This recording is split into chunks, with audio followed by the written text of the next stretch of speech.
ನಮಸ್ಕಾರ ವೀಕ್ಷಕರೇ ಕಾರ್ಯಕ್ರಮಕ್ಕೆ ಸ್ವಾಗತ. ರೈತರು ದೇಶದ ಬೆನ್ನೆಲುಬು ಅಂತ ಹೇಳ್ತಾರೆ. ಆದರೆ ಅಂಥ ಬೆನ್ನೆಲುಬಾಗಿ ನಿಂತುಕೊಳ್ಳುವಂತಹ ತಜ್ಞರು ಅವರ ಪರಿಶ್ರಮ ತುಂಬಾ ಶ್ಲಾಘನೀಯ. ನಮ್ಮ ಹಳೆ ಪದ್ಧತಿಗಳನ್ನೆಲ್ಲ ಮರೆತು ನಾವು ಇಂಡಸ್ಟ್ರಿಯಲೈಸೇಷನ್ ಎಂಬ ಹೆಸರಿನಲ್ಲಿ ತುಂಬಾ ಕೆಮಿಕಲ್ಸ್ ಅನ್ನ ನಮ್ಮ ಭೂತಾಯಿಗೆ ಹಾಕ್ತಿದ್ದೀವಿ. ಇಂತಹ ಸಮಯದಲ್ಲಿ ನಮಗೆ ನೈಸರ್ಗಿಕ ಕೃಷಿ ಬಗ್ಗೆ ಅರಿವನ್ನು ಮೂಡಿಸಿ ಜನಗಳನ್ನು ಹೆಚ್ಚೆಚ್ಚಾಗಿ ಕೆಮಿಕಲ್ ರಹಿತ ಪ್ರಾಡಕ್ಟ್ಸ್ ಅನ್ನು ಯೂಸ್ ಮಾಡಲಿ ಅಂತ ಪ್ರೇರೇಪಿಸ್ತಿರುವಂಥ ತಜ್ಞರನ್ನು ಇವತ್ತು ನಾವು ಭೇಟಿ ಮಾಡೋಣ. ಅವರೇ ಡಾಕ್ಟರ್ ಪ್ರಭಾಕರ್ ರಾವ್. ಡಾಕ್ಟರ್ ಕಾರ್ಯಕ್ರಮಕ್ಕೆ ಸ್ವಾಗತ. ನಮಸ್ಕಾರ ವೀಕ್ಷಕರಿಗೆಲ್ಲರೂ ನಮಸ್ಕಾರ. ಡಾಕ್ಟರ್, ನೀವು ಜೆನೆಟಿಕ್ಸ್ ಅಂಡ್ ಪ್ಲಾಂಟ್ ಬ್ರೀಡಿಂಗ್ ಅಲ್ಲಿ PhD ಪದವೀಧರರು. ನಿಮ್ಮ ಸಾಧನೆಯನ್ನು ನಿಮ್ಮ ಬಾಯಿನಲ್ಲೇ ಹೇಳೋದಾದ್ರೆ ಏನಂತ ಹೇಳ್ತೀರಾ? ನೋಡಿ, ಆ ಟೈಮಲ್ಲಿ ಇವಾಗ ನಾವು ಈ ರಾಸಾಯನಿಕ ಕೃಷಿ ಅಂತ ಹೇಳ್ತೀವಲ್ಲ, ಇದನ್ನ ತಗೊಂಡ್ ಬಂದಿದ್ದು ಜನರೇಷನ್ ಸೈಂಟಿಸ್ಟ್ ವೈಜ್ಞಾನಿಕರು, ಅದರಲ್ಲಿ ನಾನು ಒಬ್ಬ. ಆ ಕಾಲದಲ್ಲಿ ನಾವೇ ಪ್ರಚಾರ ಮಾಡ್ತಾ ಇದ್ವಿ. ಹೋಗಿ ನೀವು ಬೋರ್ವೆಲ್ ಹಾಕಿ, ಯೂರಿಯಾ ಹಾಕಿ, NPK ಹಾಕಿ, ಹೈಬ್ರಿಡ್ ಬೀಜ ಉಪಯೋಗಿಸಿ, ಇದೆಲ್ಲ ನಾವೇ ಪ್ರಚಾರ ಮಾಡ್ತಾ ಇದ್ದಿದ್ದು. ಆದ್ರೆ ನನಗೆ ಆವಾಗನೂ ಒಂದು ಸಂಕೋಚ ಆಯ್ತು ಒಳಗೆ. ಇದು ನಾವು ಈ ಪ್ರಚಾರ ಮಾಡ್ತಾ ಇರೋ ಈ ತಂತ್ರ ಇನ್ನೊಂದು ಮುಂದೆ ಒಂದು 40-50 ವರ್ಷ ಆದ್ಮೇಲೆ ಇದರದ್ದು ಎಂತ ಪ್ರಭಾವ ಇರಬಹುದು ಭೂಮಿ ಮೇಲೆ ಮತ್ತೆ ನಮ್ಮ ಶರೀರದ ಮೇಲೆ, ಎಂತದ್ದು ಒಂದು ಪ್ರಭಾವ ಆಗ್ಬಹುದು ಅಂತ ಏನೋ ಒಂದು ಸಂಕೋಚ ಇತ್ತು. ಅದರಲ್ಲಿ ನಾನು ಹೇಗೋ ಒಂದು ಕೃಷಿಯಲ್ಲಿ ಮುಂದುವರ್ಸೋಣ ಅಂದ್ರೂ ಒಳಗಡೆ ಏನೋ ಒಂದು ಸಂಕೋಚ. ಮತ್ತೆ ನಾನು ಸರಿ ಇದನ್ನ ಬಿಟ್ಬಿಟ್ಟು ನಾನು ಆರ್ಕಿಟೆಕ್ಚರ್ ಓದ್ಬಿಟ್ಟು ನಾನು ಇಡೀ ಪ್ರೊಫೆಷನಲ್ ಕೆರಿಯರ್ ನಂದು ಆರ್ಕಿಟೆಕ್ಟ್, ಲ್ಯಾಂಡ್ಸ್ಕೇಪ್ ಆರ್ಕಿಟೆಕ್ಚರ್ ಆ ಲೈನ್ ಅಲ್ಲಿ ನಾನು ಮುಂದುವರಿಸಿದ್ದು. ಮತ್ತೆ 2011ರಲ್ಲಿ ಗುರುಗಳು ನಮ್ಮನ್ನ ಕರೆದ್ರು, ಶ್ರೀ ರವಿಶಂಕರ್ ಜಿ ವಾಪಸ್ ಬಂದ್ಬಿಡಿ ಇವಾಗ ಬೆಂಗಳೂರಿಗೆ ಅಂತ ಹೇಳಿದ್ರು. ಆವಾಗ ನಾನು ಹೊರಗಿದ್ದೆ ವಿದೇಶದಲ್ಲಿ. ಅಲ್ಲಿಂದ ನಾನು ಬಂದು ಆವಾಗ ನನಗೆ ಪರಿಚಯ ಸಿಕ್ತು. ನಮ್ಮ ಪ್ರಾಚೀನ ಪದ್ಧತಿಗಳು ಏನೇನಿತ್ತು, ನಾವು ಹೇಗೆ ಒಂದು ಕೃಷಿ ಮಾಡ್ತಾ ಇದ್ವಿ. ಇವಾಗ ಎಲ್ಲರೂ ಅನ್ಕೊಂತಾರೆ ಮಾಡ್ತಾ ಇದ್ದಿದ್ದು ನಾವು ಸಾವಯವ ಕೃಷಿ ಅಂದ್ರೆ ಆರ್ಗ್ಯಾನಿಕ್ ಫಾರ್ಮಿಂಗ್, ಅಂದ್ರೆ ತಿಪ್ಪೆ ಗೊಬ್ಬರ ಹಾಕಿ ನಾವು ವ್ಯವಸಾಯ ಮಾಡ್ತಾ ಇದ್ವಿ ಅನ್ನೋದು ಒಂದು ಅದು ಎಲ್ಲರಿಗೂ ಅದೇ ತರ ಅನ್ಸುತ್ತೆ. ನಮ್ಮ ಪೂರ್ವಜರು ಅದೇ ಮಾಡ್ತಾ ಇದ್ರು, ಆರ್ಗ್ಯಾನಿಕ್ ಫಾರ್ಮಿಂಗ್ ಅಂತ, ಸಾವಯವ ಕೃಷಿ. ಆದ್ರೆ ಇದು ತಪ್ಪು. ಆರ್ಗ್ಯಾನಿಕ್ ಕೃಷಿ, ನಮ್ಮ ಸಾವಯವ ಕೃಷಿ ಬಂದಿದ್ದು ನಮ್ಮ ದೇಶಕ್ಕೆ 1940ರಲ್ಲಿ 1940ರಲ್ಲಿ ಸರ್ ಆಲ್ಬರ್ಟ್ ಹೋವಾರ್ಡ್ ಅಂತ ಅವರು ಫಸ್ಟ್ ಟೈಮ್ ಕಾಂಪೋಸ್ಟ್ ಮಾಡೋದು ಹೇಗೆ ಅಂತ ಕಲ್ಸ್ಕೊಟ್ಟಿದ್ರು.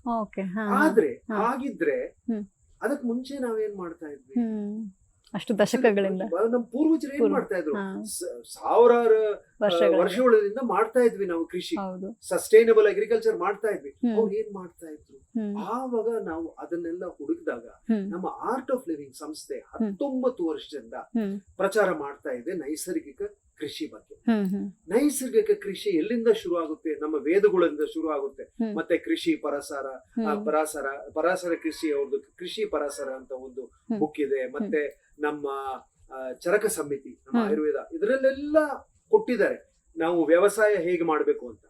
ಅದರಲ್ಲಿ ಒಂದು ಮುಖ್ಯವಾದ ಒಂದು ಪುಸ್ತಕ ಯಾವುದಂದ್ರೆ ವೃಕ್ಷ ಆಯುರ್ವೇದ ಅಂತ, ಸುರಪಳದ ವೃಕ್ಷ ಆಯುರ್ವೇದ. ಅದರಲ್ಲಿ ನಾನು ಓದಿ ನೋಡಿದ್ರೆ ಎಷ್ಟೋ ಸೈಂಟಿಫಿಕ್ ಪದ್ಧತಿಗಳಿವೆ. ಅದನ್ನೆಲ್ಲ ನೋಡಿ ಮತ್ತೆ ನಾನು 2011ರಿಂದ ಇದನ್ನ ನಾನು ಪ್ರಾಕ್ಟೀಸ್ ಮಾಡ್ಕೊಂಡ್ ಬಂದೆ, ನಮ್ಮ ಸ್ವಂತ ತೋಟದಲ್ಲೂ ಮತ್ತೆ ನಮ್ಮ ಆಶ್ರಮದಲ್ಲಿ. ಆವಾಗ ನನಗೆ ಅರ್ಥ ಆಯ್ತು ಎಷ್ಟು ಬಲ ಇದೆ ಇದರಲ್ಲಿ, ಎಷ್ಟು ಡೆಪ್ತ್ ಇದೆ ಇದರಲ್ಲಿ ಅನ್ನೋದು ನನಗೆ ಅರ್ಥ ಆಯ್ತು.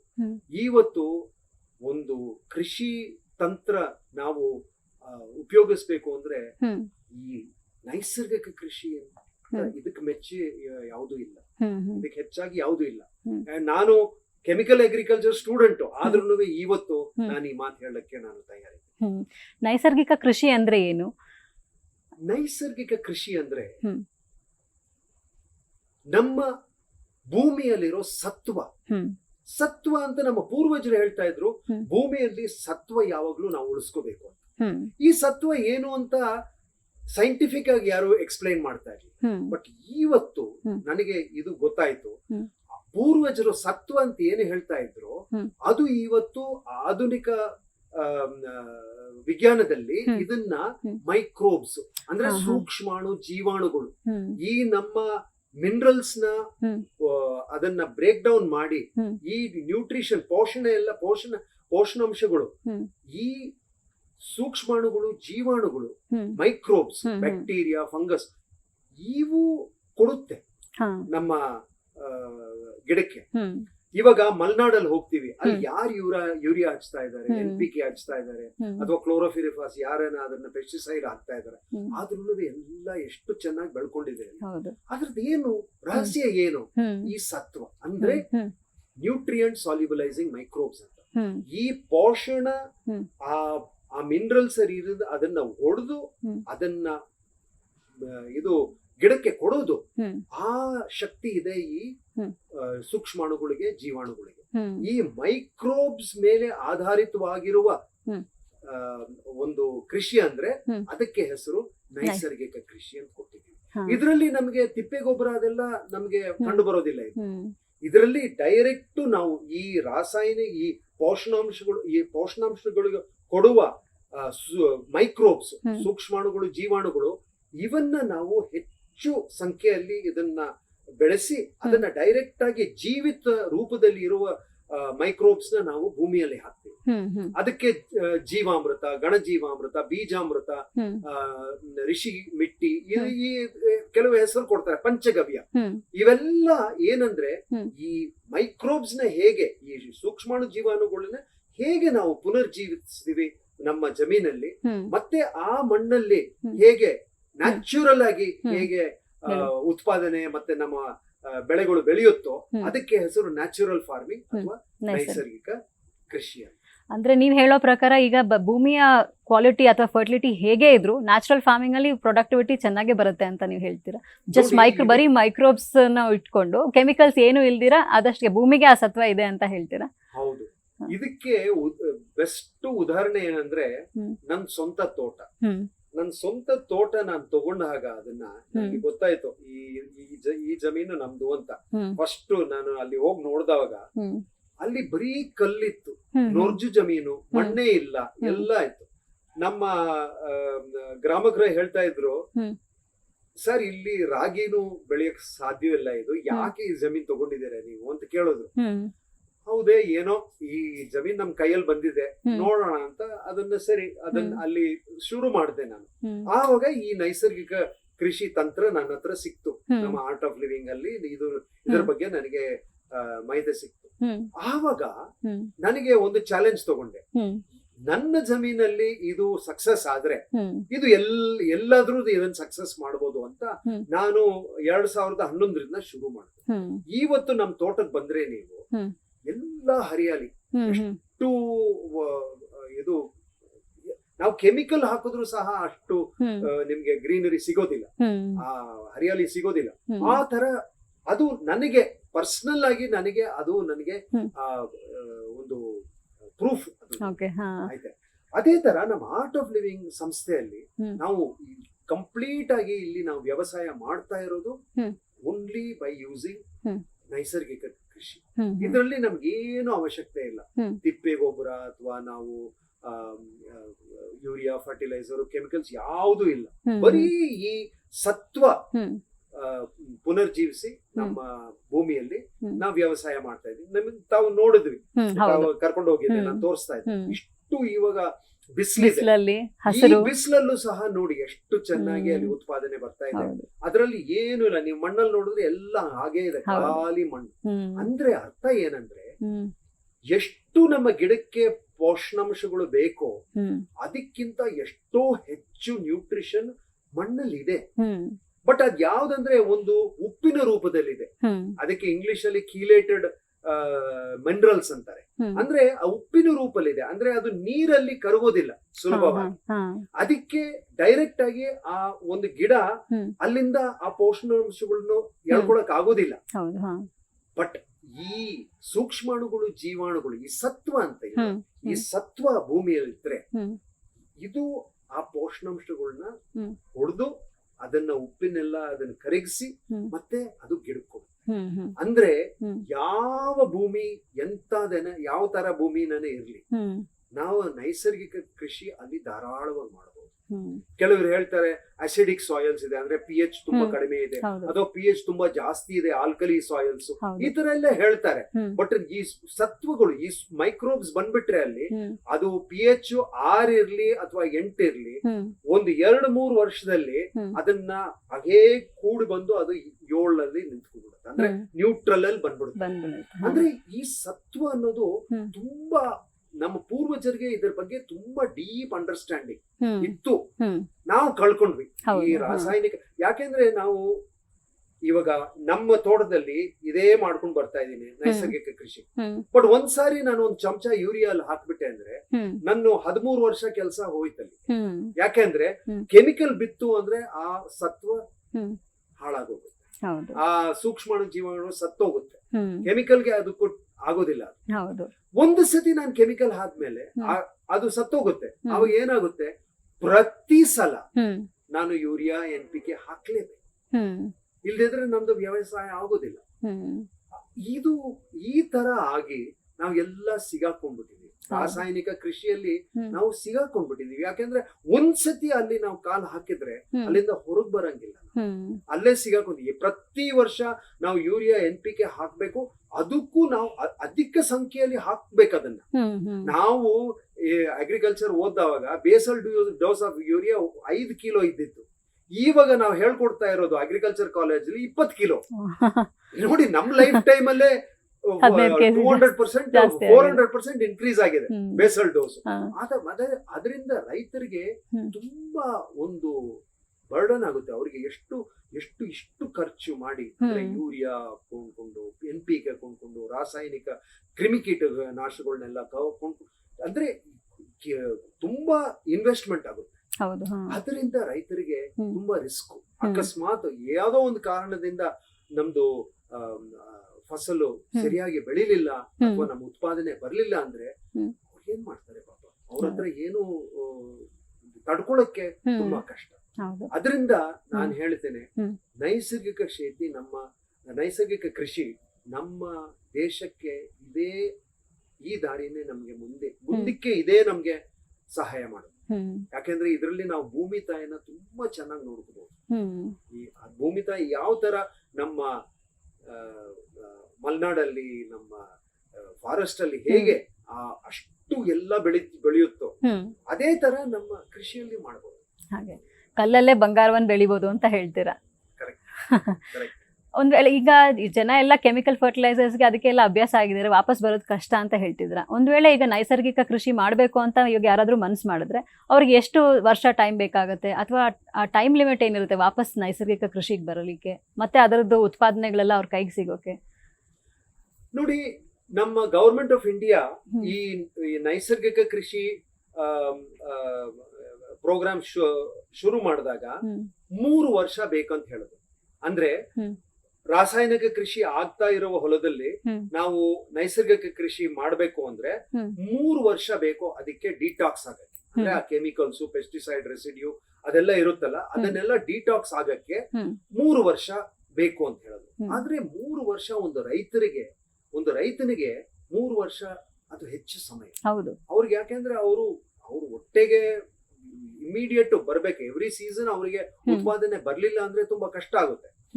ಗವರ್ಮೆಂಟ್ ಕೆಲವು ಸಬ್ಸಿಡೀಸ್ ಸಪೋರ್ಟ್ ಕೊಟ್ಟರು ಸಹ ನಮ್ಗೇನು ಅನುಭವ ಇತ್ತು ನಮ್ಮ ಸಂಸ್ಥೆಗೆ, ನಾವು 1 ವರ್ಷ, 1.5 ವರ್ಷ, 2 ವರ್ಷದಲ್ಲಿ ಅವರು ಮತ್ತೆ ರಾಸಾಯನಿಕ ಕೃಷಿ ಮಾಡಕ್ಕೆ ಅವ್ರು ಹೊರಟು ಬಿಡ್ತಾ ಇದ್ರು. ಸೊ ಈ ಟೈಮ್ ಗ್ಯಾಪ್ ತುಂಬಾ ಒಂದು ತುಂಬಾ ಕಠಿಣ. ಇದು ಇಷ್ಟು ಟೈಮ್ ತಗೊಳ್ಳೋದು. ನಮ್ಮ ಸಂಸ್ಥೆಯಲ್ಲಿ ನಾವು ಒಂದು ರಿಸರ್ಚ್ ಮಾಡಿ ಇದರಲ್ಲಿ ನಾವು 6 ತಿಂಗಳಲ್ಲಿ ಈ ಕನ್ವರ್ಷನ್ ಮಾಡೋಕೆ ನಾವೊಂದು ತಂತ್ರ ಇದನ್ನ ಡೆವಲಪ್ ಮಾಡಿದೀವಿ. ಇದರಲ್ಲಿ ಏನ್ ಮಾಡ್ತೀವಿ ಅಂದ್ರೆ, ನಮ್ದು ಈ ನಮ್ಮ ಲೀಫಿ ವೆಜಿಟೇಬಲ್ಸ್ ಇರುತ್ತಲ್ಲ, ಅಂದ್ರೆ ಮೆಂತೆ, ಪಾಲಕ್ಕು, ದಂಟಿನ ಸೊಪ್ಪು, ಈ ತರ ಇದ್ರದೆಲ್ಲ ಒಂದು 30-40 ದಿನ ಫಸಲ್ಗಳು ಇವು. ಅಂದ್ರೆ ಈ ಗಿಡಗಳಲ್ಲಿ ಏನೇ ಒಂದು ರಹಸ್ಯ ಅಂದ್ರೆ, ನಮ್ಮ ಜಮೀನಲ್ಲಿರೋ ಹೆವಿ ಮೆಟಲ್ಸ್ ಅಂದ್ರೆ ಮರ್ಕ್ಯೂರಿ, ಆರ್ಸೆನಿಕ್, ಈ ತರ ಹೆವಿ ಮೆಟಲ್ಸ್ ಮತ್ತೆ ಟಾಕ್ಸಿಕ್ ರೆಸಿಡ್ಯೂಸ್, ಇದನ್ನೆಲ್ಲ ತುಂಬಾ ಜಲ್ದಿ ಎಳ್ಕೊಳ್ಳುತ್ತೆ, ಜಮೀನಿಂದ ಎಳ್ಕೊಂಡ್ಬಿಡುತ್ತೆ.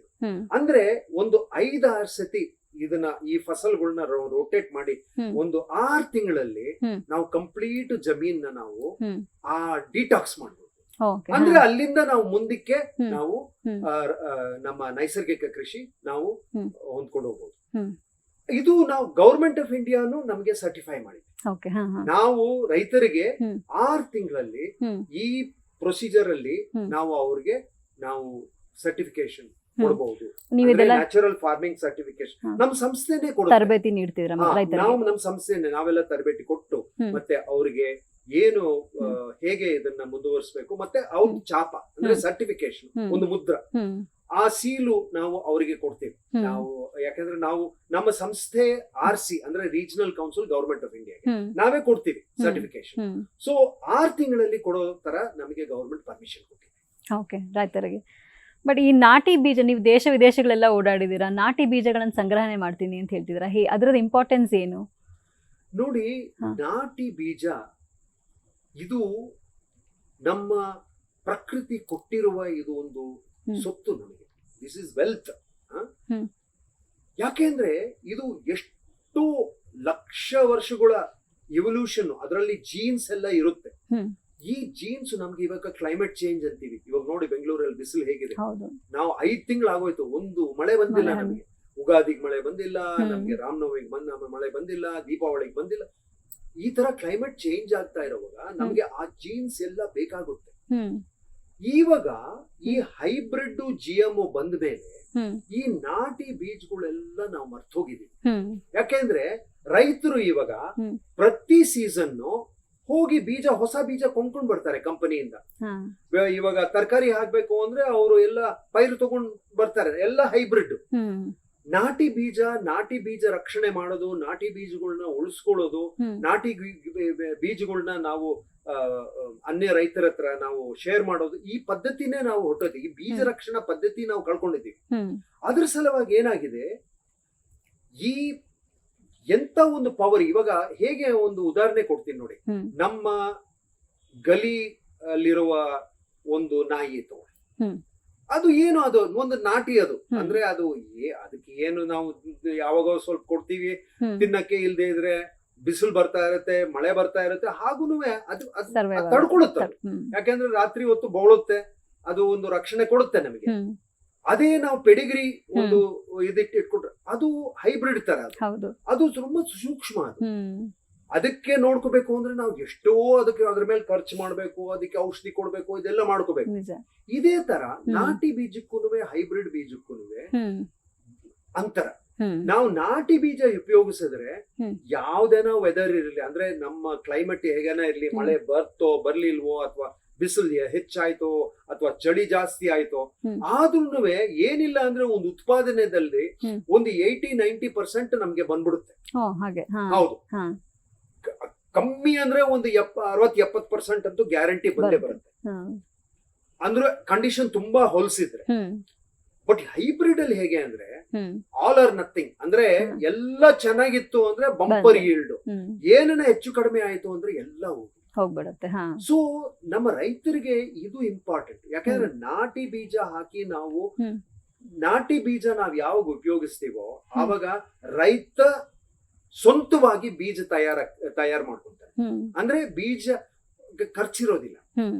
ಯಾಕಂದ್ರೆ ನಾವೇ ಬೀಜ, ನಮ್ಮ ಹೊಲದಿಂದ ನಾವೇ ಬೀಜ ಅದನ್ನ ತಗೊಂಡು ನಾವು ಅದನ್ನ ಹ್ಮ್. ಸ್ಟೋರ್ ಮಾಡ್ಕೊಂಡು ನಾವು ನೆಕ್ಸ್ಟ್ ಸೀಸನ್ಗೆ ನಾವು ಅದನ್ನ ಉಪಯೋಗಿಸ್ಕೊಂತೇವೆ. ಹ್ಮ್. ಸೊ ಬೀಜ ಖರ್ಚಿರೋದಿಲ್ಲ. ಹ್ಮ್.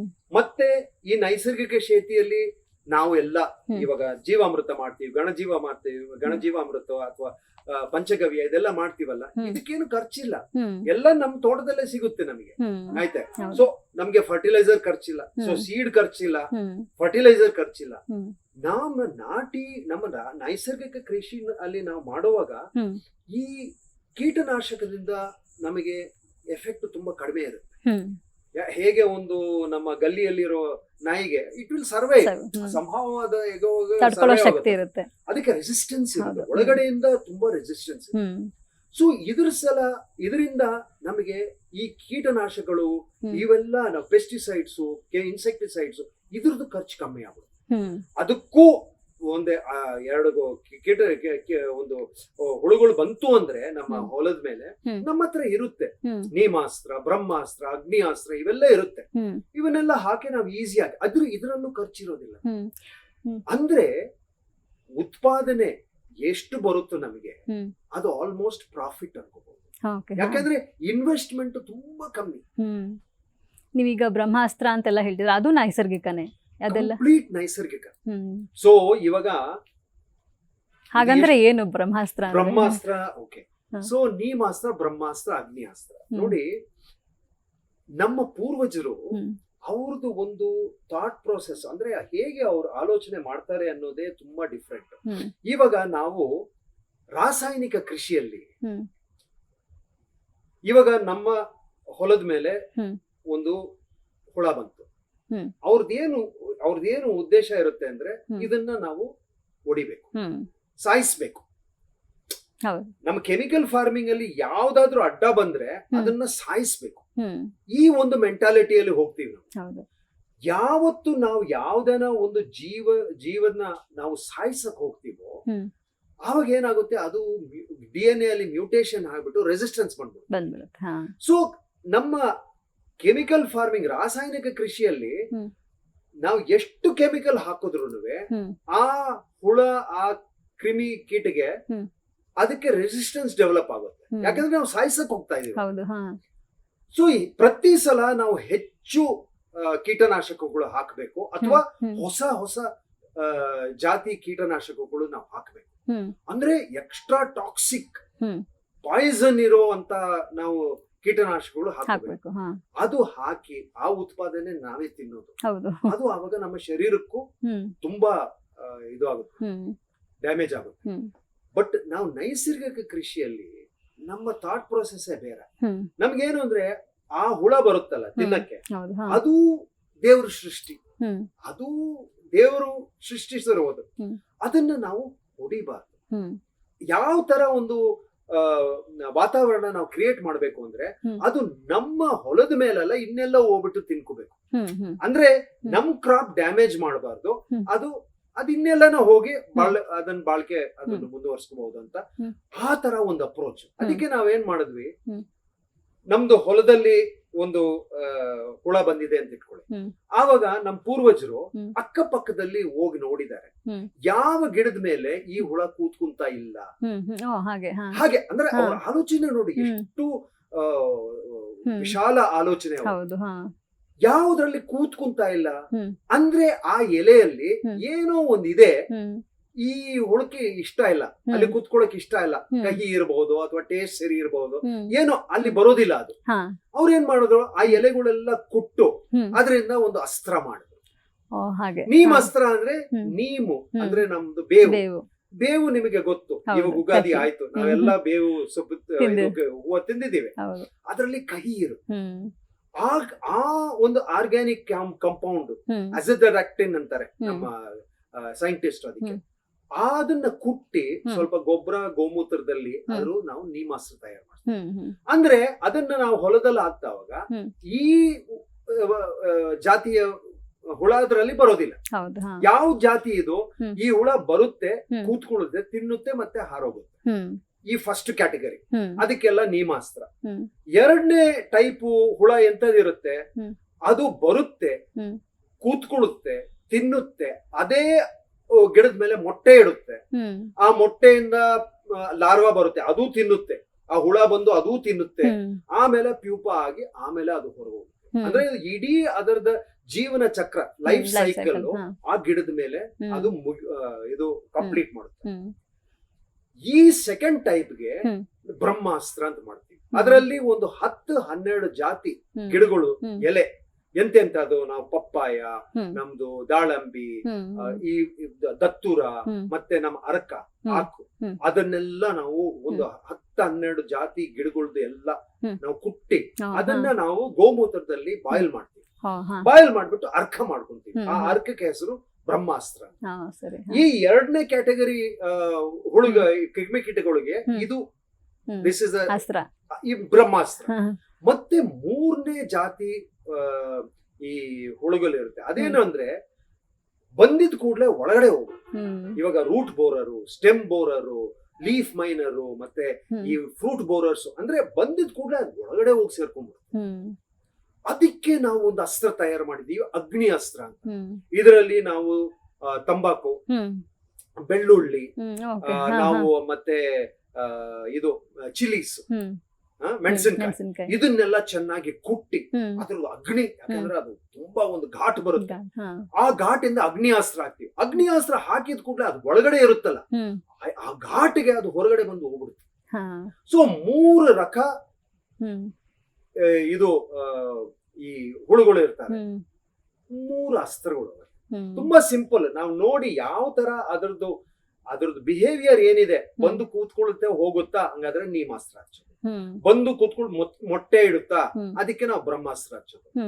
ಅದು ಒಳಗಡೆ ಹೋಗಿ ಸೇರ್ಕೊಳ್ಳುತ್ತಾ, ಅವಾಗ ಅಗ್ನಿ ಅಸ್ತ್ರ ಹಚ್ಚೋದು. ತುಂಬಾ ಸಿಂಪಲ್. ಅಂದ್ರೆ ನಮ್ಮ ಪೂರ್ವಜರು ಏನ್ ಅವ್ರದ್ದು ಇತ್ತು ಅಂದ್ರೆ, ಆ ಹುಳನ ನಾವು ಹೊಡಿಬಾರ್ದು, ಅದು ಒಂದು ದೇವ್ರ ಸೃಷ್ಟಿ, ಹೊಡಿಬಾರ್ದು. ಅದರ ಸಲುವಾಗಿ ಆ ಹುಳ ಇವತ್ತವರೆಗೂ ಅದಕ್ಕೆ ಮ್ಯೂಟೇಶನ್ ಆಗ್ಲಿಲ್ಲ, ಯಾಕಂದ್ರೆ ನಾವು ಅದನ್ನ ಹೊಡಿಯೋಕೆ ಟ್ರೈ ಮಾಡ್ಲಿಲ್ಲ. ಸೊ ಅದು ಮ್ಯೂಟೇಶನ್ ಇಲ್ಲ. 5000 ವರ್ಷದ ಹಿಂದೆ ನೀಮಾಸ್ತ್ರ, ಅಗ್ನಿಯಾಸ್ತ್ರ, ಬ್ರಹ್ಮಾಸ್ತ್ರ ಕೆಲಸ ಮಾಡ್ತಾ ಇತ್ತು, ಇವತ್ತು ಮಾಡ್ತಾ ಇದೆ. 5000 ವರ್ಷ ಅದು ಮಾಡುತ್ತೆ, ಯಾಕೆಂದ್ರೆ ನಾವ್ ಯಾವತ್ತೂ ಅದನ್ನು ಸಾಯಿಸಕ್ಕೆ ನಾವು ಟ್ರೈ ಮಾಡಿಲ್ಲ. ಸೊ ಈ ತರ ವಿಶಾಲ ವಿಚಾರಗಳು ನಮ್ಮ ಪೂರ್ವಜರು. ಅವರು ಒಂಥರ ಅವ್ರಿಗೆ ಗೊತ್ತು, ನಾವು ಯಾವತ್ತೂ ಅದನ್ನ ಹೊಡೆಯಕ್ ಹೋಗ್ತೀವೋ ಅದು ನಮ್ಗೆ ಹಿಂದೇಟು ಬೀಳುತ್ತೆ, ಅದಕ್ಕೆ ಮ್ಯೂಟೇಶನ್ ಆಗುತ್ತೆ, ಇದೆಲ್ಲ ಗೊತ್ತಿದೆ ಅವ್ರಿಗೆ. ಅದ್ರ ಸಲುವಾಗಿ ಹೇಗೆ ಎಲ್ಲ ಕೂಡಿ ಬಾಳ್ಬೇಕು, ನಮ್ ವ್ಯವಸಾಯನೂ ಆಗ್ಬೇಕು, ಅದನ್ನು ಸಾಯಿಸಬಾರ್ದು. ಆ ತರ ಉಪಾಯಗಳು ನಾವು ವೃಕ್ಷಾಯುರ್ವೇದದಲ್ಲಿ ಒಂದೊಂದು ಚಾಪ್ಟರ್ ನೋಡಿದ್ರೆ ಎಲ್ಲ ಎಷ್ಟು ಒಂದು ಸುತ್ತ ಅಲ್ಲಿ ಸಂಪತ್ತಿ ಇದೆ ಅಂತ ಗೊತ್ತಾಗುತ್ತೆ. ತುಂಬಾ ವೆಲ್ ರಿಸರ್ಚ್ ಸೈಂಟಿಸ್ಟ್ ನಮ್ಮ ಪೂರ್ವಜರು. ತುಂಬಾ ರಿಸರ್ಚ್ ಇದೆಲ್ಲ ಬರುತ್ತೆ ನಮ್ಗೆ ಸಾರಸ್ವತ್ ವ್ಯಾಲಿಯಿಂದ. ಸಾರಸ್ವತ್ ವ್ಯಾಲಿ ಅಂದ್ರೆ ನಮ್ಮ ಮಹೇಂಜದವರು, ಹರಪ್ಪ, ದೊಲವೀರ, ಲೌತಾಲ್ ಅಲ್ಲೆಲ್ಲ ಬರುತ್ತಲ್ಲ, ಅಂದ್ರೆ ಆಫ್ಘಾನಿಸ್ತಾನು ಆ ಕಡೆಯಿಂದ ನಮ್ಮ ಪಂಜಾಬ್, ಹರಿಯಾಣ ಆ ಏರಿಯಾ, ರಾಜಸ್ಥಾನ್, ಗುಜರಾತ್ ಆ ಏರಿಯಾ ಅಲ್ಲಿ ದೊಡ್ಡ ದೊಡ್ಡ ವಿಶಾಲ ನಗರಗಳು ಇತ್ತು. ಅಲ್ಲಿ ಒಂದೊಂದು ನಗರದಲ್ಲಿ 10 ಲಕ್ಷ ಜನ ಇರ್ತಾ ಇದ್ರು. ಆದ್ರೂ ಅವ್ರ ವ್ಯವಸಾಯ ಎಲ್ಲ ತುಂಬಾ ಸಸ್ಟೈನಬಲ್ ಮೆಥಡ್ ಅಲ್ಲಿ ಮಾಡ್ತಾ ಇದ್ರು. ಆವಾಗ ಈ ಪದ್ಧತಿ, ಈ ನೈಸರ್ಗಿಕ ಕೃಷಿ ಅಂತೀವಲ್ಲ, ಇದೇ ಪದ್ಧತಿ ಅವರು ಉಪಯೋಗಿಸಿದ್ರು. ಈಗ ನೀವು ನಿಮ್ ತರಬೇತಿ ಶಿಬಿರಗಳಿಗೆ ರೈತರು ಬಂದಾಗ ಇವೆಲ್ಲ ಮಾಹಿತಿಗಳನ್ನ ಅವ್ರಿಗೆ ನೀಡ್ತೀರಾ? ಹೌದು. ಸೊ ಅವ್ರಿಗೆ ನಾವು ಶ್ರೀ ನೈಸರ್ಗಿಕ ಕೃಷಿ ಅಂತ ನಾವು 3 ದಿನದ ಶಿಬಿರ ಮಾಡ್ತೀವಿ. ಅದರಲ್ಲಿ ಇದರದೆಲ್ಲ ಮಾಹಿತಿ ಕೊಡ್ತೀವಿ, ಎಲ್ಲ ನಾವು ಹೇಳ್ಕೊಡ್ತೀವಿ ಹೇಗ್ ಮಾಡೋದು. ಮತ್ತೆ ಇದನ್ನೆಲ್ಲ ಜಸ್ಟ್ ಥಿಯರಿ ಅಲ್ಲ, ಪ್ರಾಕ್ಟಿಕಲ್ ಆಗಿ. ಇವಾಗ ನಮ್ಮ ದೇಸಿ ಹಸುದು ನಾವು ಗೊಬ್ಬರ, ಗಂಜಲ, ಮತ್ತೆ ಇದನ್ನೆಲ್ಲ ಹೇಗೆ ಉಪಯೋಗಿಸ್ತೀವಿ, ಈ ಅಮೃತಗಳು ತಯಾರು ಮಾಡೋದು, ಅಸ್ತ್ರಗಳು ತಯಾರು ಮಾಡೋದು, ನಾಟಿ ಬೀಜ ಹೇಗೆ ರಕ್ಷಣೆ ಮಾಡಬೇಕು, ಮತ್ತೆ ನಮ್ಮ ಹೊಲದಲ್ಲಿ ಮಲ್ಚಿಂಗ್ ಅಂದ್ರೆ ಎಲೆಗಳು ಅಥವಾ ಯಾವುದೇನ ಇದೆಲ್ಲ ನಾವು ಮೇಲ್ಗಡೆ ಮುಚ್ತೀವಿ. ನಮ್ಮ ಇವತ್ತು ನೋಡಿರ್ಬೋದು ನೀವು, ನಮ್ಮ ಮಣ್ಣೆಲ್ಲ ಮುಚ್ಚಿರುತ್ತೆ, ಅದೆಲ್ಲ ನಾವು ಹೇಳ್ಕೊಡ್ತೀವಿ. ಅದನ್ನೆಲ್ಲ ಹೇಳ್ಕೊಟ್ಟು ಈ ನೈಸರ್ಗಿಕ ಕೃಷಿ ಹೇಗ್ ಮಾಡೋದು ಅಂತ ಫುಲ್. ಈ ತರಬೇತಿ ಶಿಬಿರಗಳಲ್ಲೆಲ್ಲ ಬರೀ ನಾಟಿ ಬೀಜಗಳನ್ನೇ ಯೂಸ್ ಮಾಡ್ತೀರಾ? ನಾಟಿ ಬೀಜಗಳನ್ನೇ. ನಮ್ಮ ನೈಸರ್ಗಿಕ ಕೃಷಿಗೆ ಸ್ಟಾರ್ಟಿಂಗ್ ಪಾಯಿಂಟ್ ನಾಟಿ ಬೀಜ. ನಾವು ಹೈಬ್ರಿಡ್ ಬೀಜ ಹಾಕಿ ನೈಸರ್ಗಿಕ ಕೃಷಿ ಮಾಡಬೇಕು ಅಂದ್ರೆ ಅದು ಫೇಲ್ ಆಗುತ್ತೆ, 100% ಆಗೋದಿಲ್ಲ. ನಾವು ಹೈಬ್ರಿಡ್ ಬೀಜ ಇಟ್ಟು ನೈಸರ್ಗಿಕ ಕೃಷಿ ಮಾಡಕ್ ಆಗೋದಿಲ್ಲ.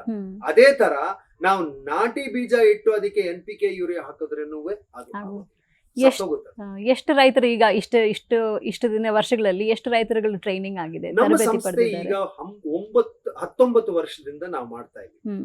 ಇವಾಗ 22 ಲಕ್ಷ ರೈತರು ಭಾರತ ದೇಶದಲ್ಲಿ ನಮ್ಮ ಸಂಸ್ಥೆಗೆ ಸೇರಿದ್ದಾರೆ.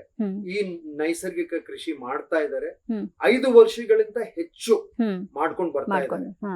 ಹೆಚ್ಚು ಸಂಖ್ಯೆಯಲ್ಲಿ ಮಾಡ್ತಾ ಇದ್ದಾರೆ ಎಲ್ಲರೂ. ಅಟ್ಲೀಸ್ಟ್ ಒಂದು 80% ರೈತರು ಅದನ್ನ ಕಂಟಿನ್ಯೂ ಮಾಡ್ತಾರೆ. ಸಕ್ಸಸ್ ರೇಟ್ ಎಷ್ಟಿದೆ ಇದಕ್ಕೆ ನೈಸರ್ಗಿಕ ಕೃಷಿಗೆ? ನೈಸರ್ಗಿಕ ಕೃಷಿಯಲ್ಲಿ ನೋಡಿ, ಎಲ್ಲರೂ 1 ಎಕರೆಗೆ ಉತ್ಪಾದನೆ ಎಷ್ಟು, ಈಲ್ಡ್ ಪರ್ ಏಕರ್ ಎಷ್ಟು ಅಂತ ವಿಚಾರ ಮಾಡ್ತಾರೆ. ಆದ್ರೆ ನಮ್ಮ ರೈತರಿಗೆ ಪ್ರಾಫಿಟ್ ಪರ್ ಏಕರ್ ಅಂದ್ರೆ 1 ಎಕರೆಗೆ ಎಲ್ಲ ಖರ್ಚು ಹೋದ್ಮೇಲೆ ಹ್ಮ್. ನನ್ ಕೈಯಲ್ಲಿ ಎಷ್ಟು ಉಳಿಯುತ್ತೆ ಅಂತ ಅದು ಇಂಪಾರ್ಟೆಂಟ್ ಹೌದು ನಮ್ಮ ರೈತರಿಗೆ. ಖಂಡಿತ. ಆಯ್ತಾ? ನಾವು ನೈಸರ್ಗಿಕ ಕೃಷಿ ಮಾಡಿದವಾಗ ಏನ್ ಇದರಲ್ಲಿ ಒಂದು ದೊಡ್ಡ ಅಡ್ವಾಂಟೇಜ್ ಅಂದ್ರೆ ಹ್ಮ್. ಖರ್ಚೇ ಇಲ್ಲ. ಹ್ಮ್ ಫ್ರೀ ನಮ್ಗೆ ಆಫ್ ಎಷ್ಟು ಇನ್ವೆಸ್ಟ್ಮೆಂಟ್ ತುಂಬಾ ಕಡಿಮೆ ಇದರಲ್ಲಿ. ಹ್ಮ್ ನಮ್ಗೆ ಏನ್ ಬರುತ್ತೋ ಎಲ್ಲ ಪ್ರಾಫಿಟ್. ಹಾಗೆ ಹಾ ಸೊ ಆ ಒಂದು ದೃಷ್ಟಿಯಿಂದ ನಾವು ನೋಡಿದ್ರೆ ಹ್ಮ್ ನೈಸರ್ಗಿಕ ಕೃಷಿ ತುಂಬಾ ಪ್ರಾಫಿಟ್ ಕೊಡುತ್ತೆ ಹ್ಮ್ ನಮ್ಮ ರೈತರಿಗೆ. ಹ್ಮ್ ಯಾಕೆಂದ್ರೆ ಇದರಲ್ಲಿ ಇನ್ವೆಸ್ಟ್ಮೆಂಟ್ ತುಂಬಾ ಕಡಿಮೆ. ಹ್ಮ್ ಇದರಲ್ಲಿ ಏನ್ ಇನ್ವೆಸ್ಟ್ಮೆಂಟೇ ಇಲ್ಲ. ಹ್ಮ್ ಬೀಜ ನಮ್ದೆ, ಹ್ಮ್ ನಾವು ಈ ಅಮೃತಗಳು ನಮ್ದೆ, ಹಾ ಅಸ್ತ್ರಗಳು ನಮ್ದೆ, ಹ್ಮ್ ಎಲ್ಲ ಮಲ್ಚಿಂಗು ಎಲ್ಲ ಅಲ್ಲಿಂದಾನೇ ತಗೊಂತೀವಿ. ನಾವು ಹ್ಮ್. ಹೊಲದಿಂದ ತಗೊಂಡು ಅಲ್ಲೇ ಹಾಕೋದು ನಾವು, ಹ್ಮ್ ಅಲ್ವೇ? ಹೌದು. ಸೊ ಇದನ್ನೆಲ್ಲ ನೋಡಿದ್ರೆ ಇನ್ವೆಸ್ಟ್ಮೆಂಟ್ ಎಕ್ಸ್ಪೆಂಡಿಚರ್ ಇಲ್ಲ, ಇಲ್ಲ, ಅಂದ್ರೆ ಹಾ. ನಮಗೆ ಎಲ್ಲ ಪ್ರಾಫಿಟ್. ಹ್ಮ್ ಸೊ ಇದರಿಂದ ಹ್ಮ್. ರೈತರಿಗೆ ಇದು ತುಂಬಾ ಹ್ಮ್. ಹಂಚ್ತಾರೆ. ಅಂದ್ರೆ ಅವರು ಹ್ಮ್. They like this. ಓಕೆ. ಈ ನೈಸರ್ಗಿಕ ಕೃಷಿ ಮಾಡೋದ್ರಿಂದ ಬಂದಿರೋ ಬೆಳೆಗಳಿಗೆ ಎಷ್ಟು ಮಾರ್ಕೆಟ್ ಹೇಗಿದೆ ಅಂದ್ರೆ ಜನಗಳಿಗೆ ಎಜುಕೇಟ್ ನೈಸರ್ಗಿಕ ಕೃಷಿ ಇದು ಬಂದಿರೋ ಪ್ರಾಡಕ್ಟ್ಸ್ ಅಂತ ನಾವು ಹೇಳಲೇಬೇಕಾಗತ್ತೆ. ಸೊ ರೀಚ್ ಹೇಗಿದೆ ಜನಕ್ಕೆ? ಸೊ ಇದರಲ್ಲಿ ನಮ್ಮ ಸಂಸ್ಥೆಯಲ್ಲಿ ನಾವು ಹ್ಮ್. ಹೇಗೆ ಮಾಡಿದೀವಿ ಅಂದ್ರೆ, ಹ್ಮ್. ಇವಾಗ ಒಂದು ಮೇ ಬಿ 66 lakhs, ಒಂದು 660 ಲಕ್ಷ, ಹ್ಮ್. 66 ಮಿಲಿಯನ್ ಇದಾರೆ ಹ್ಮ್. ನಮ್ಮ ಆರ್ಟ್ ಆಫ್ ಲಿವಿಂಗ್ ಸಂಸ್ಥೆ Okay. ಫಾಲೋವರ್ಸ್. ಹಾ. ಇದೇ ನಮಗೆ ಮಾರ್ಕೆಟ್, ಹ್ಮ್ ಹ್ಮ್ ಇದೇ Okay. ದೊಡ್ಡ ಮಾರ್ಕೆಟ್ ನಮಗೆ. ಹ್ಮ್ ಆಯ್ತಾ? ಅವ್ರಿಗೆಲ್ಲ ಗೊತ್ತಿದೆ ಹ್ಮ್ ಈ ಯಾಕೆ ನಾವು ನೈಸರ್ಗಿಕ ಉತ್ಪಾದನೆದು ಹ್ಮ್. ನಾವು ಅದನ್ನ ನಾವು ತಿಂದ್ರೆ ನಮ್ಮ ಶರೀರಕ್ಕೆ, ಹ್ಮ್. ನಮ್ಮ ಮೈಂಡ್ಗೆ ಎಲ್ಲ ಹೇಗೆ ಅದರದ್ದು ಪ್ರಭಾವ ಇದೆ ಅಂತ ಅವ್ರಿಗೆ ಚೆನ್ನಾಗಿ ಗೊತ್ತಿದೆ. ಹ್ಮ್. ಇದೆಲ್ಲ ಹೇಳ್ಕೊಡ್ತೀವಿ ನಾವು ಶಿಬಿರಲ್ಲಿ. ಹ್ಮ್. ಸೊ ಎಲ್ಲರಿಗೂ ಈ ಒಂದು ಕ್ಯಾಪ್ಟಿವ್ ಮಾರ್ಕೆಟ್ ಅಂದ್ರೆ ಈ ಮಾರ್ಕೆಟ್ ನಮ್ಮ ಹತ್ರ ನಮ್ಮ ಕೈಯಲ್ಲಿ ಇದೆ. ಹ್ಮ್ ಅದ್ರ ಸಲುವಾಗಿ ನಮ್ಮ ರೈತರು ಯಾವಾಗ ಅವ್ರ ಉತ್ಪಾದನೆ ಬರುತ್ತೋ ಹ್ಮ್. ಆ ಉತ್ಪಾದನೆ ಡೈರೆಕ್ಟ್ ಆಗಿ ನಾವು ಲಿಂಕ್ ಮಾಡ್ತೀವಿ ಓಕೆ. ಹಾ ಹಾ ನಮ್ಮ ಮೆಟ್ರೋ ಸಿಟೀಸ್ಗೆ. ಹ್ಮ್ ಆವಾಗ ರೈತರಿಗೆ ತುಂಬಾ ಒಳ್ಳೆ ಬೆಲೆ ಸಿಗುತ್ತೆ. ಹ್ಮ್ ಇವಾಗ ಉದಾಹರಣೆ ಕೊಡ್ತೀನಿ. ನಾವೊಂದು ಸೋನಾ ಮೋತಿ ಅಂತ ಒಂದು ಹ್ಮ್. ಗೋಧಿ ವೆರೈಟಿ ಹ್ಮ್ ನಾವು ನಮ್ಮ ಸಂಸ್ಥೆ ಇದಕ್ಕೆ ಹ್ಮ್. ಪ್ರಚಾರ ಮಾಡಿದ್ದು. ಹ್ಮ್. ಇದನ್ನ ಜೀವಿಸಿದೆ ನಾವು. ಓಕೆ. ಹಾ ಇದು ಒಂದು 5,000 ವರ್ಷಗಳ ಹ್ಮ್. ಪ್ರಾಚೀನ ಜಾತಿ ಇದು ಹಾ ಸೋನಾ ಮೋತಿ ಅಂತ. ಸೋನಾ ಮೋತಿ ಏಕೆ ಹೆಸರು ಕೊಟ್ಟಿದ್ದಾರೆ ಗುರುದೇವ್ ಅಂದ್ರೆ, ಹ್ಮ್. ಇದು ಈ ಗೋಧುವೆ ರೌಂಡ್ ಆಗಿರುತ್ತೆ, ಹ್ಮ್ ರೌಂಡ್ ಆಗಿ ಹ್ಮ್. ಇರುತ್ತೆ. ಅದ್ರ colour yellow colour, Okay. golden ಹಾ colour. ಹಾ ಹಾ ಅದಕ್ಕೆ ಸೋನಾ ಮೋತಿ ಅಂತ ಕೊಟ್ಟಿದ್ದಾರೆ. ಹ್ಮ್ ಈ ಸೋನಾ ಮೋತಿ ನಮ್ಮ ರೈತರು ಹ್ಮ್. ಅವರು ಇದನ್ನ ಬೆಳೆಸ್ತಾರೆ. ಹ್ಮ್ ಇವಾಗ ಹ್ಮ್. ಈ MSP ರೇಟ್ ಹ್ಮ್. ಅಂದ್ರೆ ಗೌರ್ಮೆಂಟ್ ಮಿನಿಮಮ್ ಸಪೋರ್ಟ್ ಪ್ರೈಸ್ ಕೊಡ್ತಾ ಇರೋದು ಹ್ಮ್. ಗೋಧಿಗೆ ಇವತ್ತೇನೋ ಒಂದು 20 ರೂಪಾಯಿ ಇರಬಹುದು. ಹ್ಮ್. ನಮ್ಮ ರೈತರು ಹ್ಮ್. ಸೋನಾ ಮೋತಿನ ಹ್ಮ್. 1 ಕಿಲೋ ಸೋನಾ ಮೋತಿ ಹ್ಮ್. 70 ರೂಪಾಯಿಯಲ್ಲಿ ಮಾರ್ತಾರೆ. Okay. ಯಾಕೆಂದ್ರೆ ಹಾ, ಆ ಸೋನಾ ಮೋತಿಯಲ್ಲಿ ಇರುವ ಆ ಪೌಷ್ಟಿಕಾಂಶಗಳು ಮತ್ತೆ ಹ್ಮ್. ಆ ನ್ಯೂಟ್ರಿಷನ್ ಅದ್ರಲ್ಲಿ ಇರೋದು, ಹ್ಮ್. ಫಾಲಿಕ್ ಆಸಿಡ್, ಮಿನರಲ್ಸ್ 3-4 ಟೈಮ್ಸ್ ಜಾಸ್ತಿ. Okay. ನಮ್ಮ ಈ ಹಾ. ಹೈಬ್ರಿಡ್ ಹ್ಮ್. ಗೋಧಿ ಅಥವಾ ಇದೆರಡು ಕಂಪೇರ್ ಮಾಡಿದ್ರೆ, ಹ್ಮ್. ನಾವು ಹ್ಮ್. CFTRI ಟೆಸ್ಟ್ ಮಾಡಿಸಿದ್ವಿ, ಹ್ಮ್. ಮೈಸೂರು CFTRI. ಹ್ಮ್. ಈ ಸೋನಾ ಮೋತಿ ತುಂಬಾ ನ್ಯೂಟ್ರಿಷನ್ ಇದೆ. Okay. ಹಾ ಸೊ ಹಾ ನಮ್ಮ ದೇಶಕ್ಕೆ ಬೇಕಾಗಿರೋದು ನ್ಯೂಟ್ರಿಷನ್ ಪರ್ ಏಕರ್, ಹೌದು. Not yield per acre. Hmm so nutrition per acre ನಾವು ಕೊಡಬೇಕು ನಮ್ಮ ಹ್ಮ್. ಪ್ರಜೆಗಳಿಗೆ ಅಂದ್ರೆ ಹ್ಮ್. ನೈಸರ್ಗಿಕ ನೈಸರ್ಗಿಕ ಕೃಷಿನೇ ಹ್ಮ್.